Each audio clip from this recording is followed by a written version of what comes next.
जय श्री महाकाल, श्री शिवाय नमस्तुभ्यम। कैसे मेरे प्यारे दोस्तों, आशा करती हूँ कि आप सब लोग अच्छे और स्वस्थ होंगे। आज मैं आपके लिए लेकर आई हूँ पशुपतिनाथ व्रत में सुबह के समय जो थाली तैयार की जाती है उसमें आपको क्या क्या सामग्री रखनी है और सामग्री कितनी रखनी है, इन सभी जानकारियों के साथ में आज आपके लिए एक नई वीडियो लेकर आई हूँ। आशा करूंगी यह वीडियो आपके लिए बहुत ही यूजफुल होगी।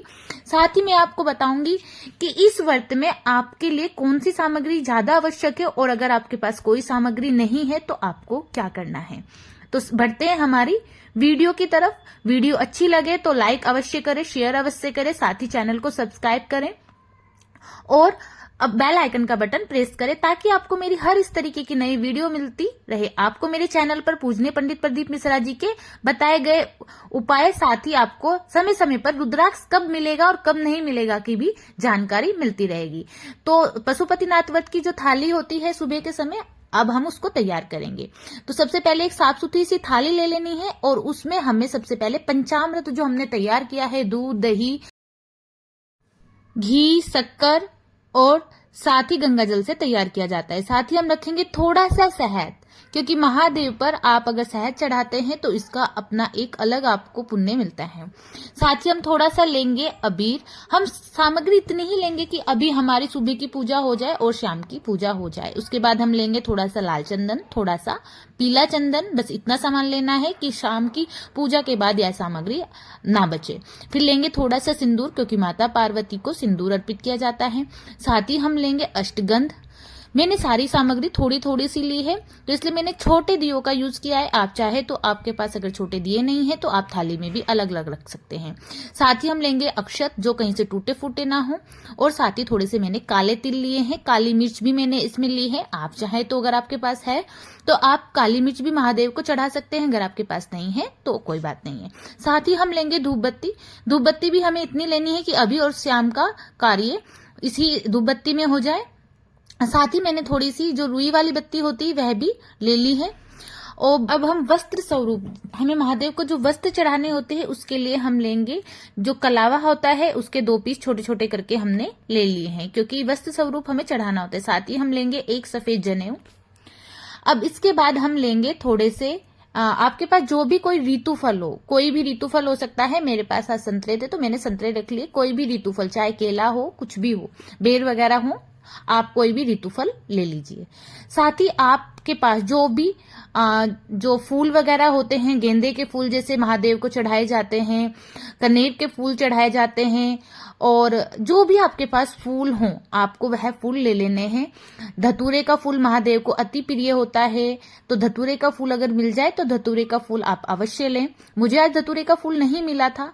साथ ही मैंने आंकड़े के फूल ले लिए थे जो कि महादेव को अति प्रिय होते हैं।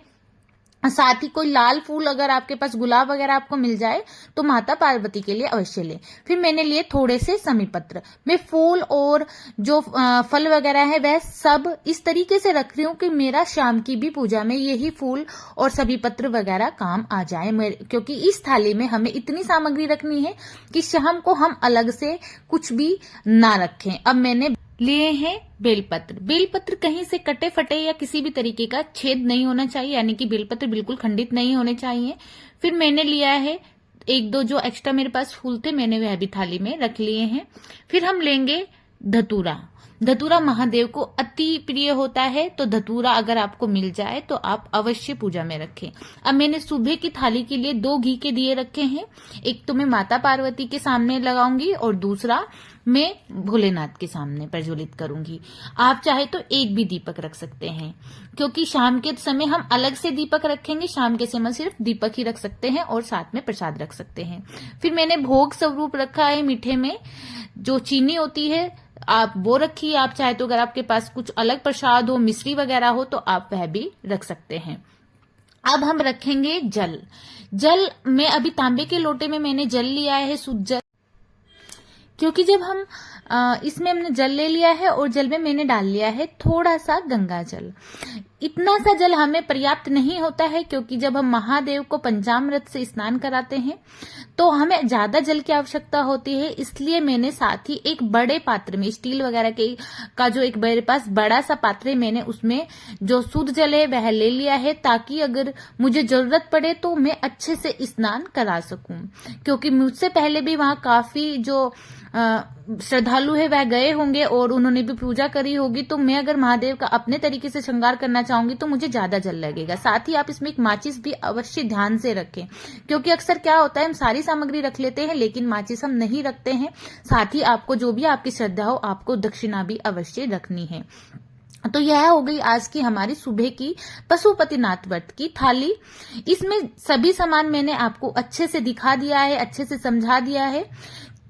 आपको बस इस बात का ध्यान रखना है कि जो सामान हमने अभी सुबह को जो अक्षत वगैरह रखे हैं, यह इतने रखने हैं कि शाम को हमें ना तो यह कम पड़े और ना ही ज्यादा।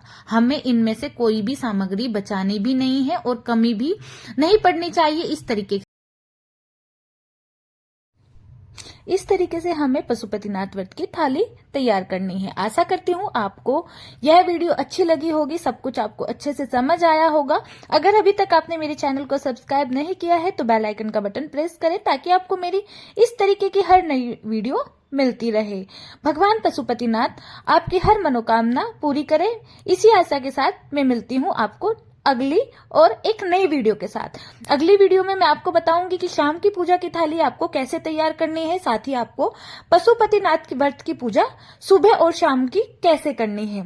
तो इन्हीं सभी जानकारियों के साथ मैं लेकर आऊंगी आपके लिए नई वीडियो। जब तक के लिए हर हर महादेव।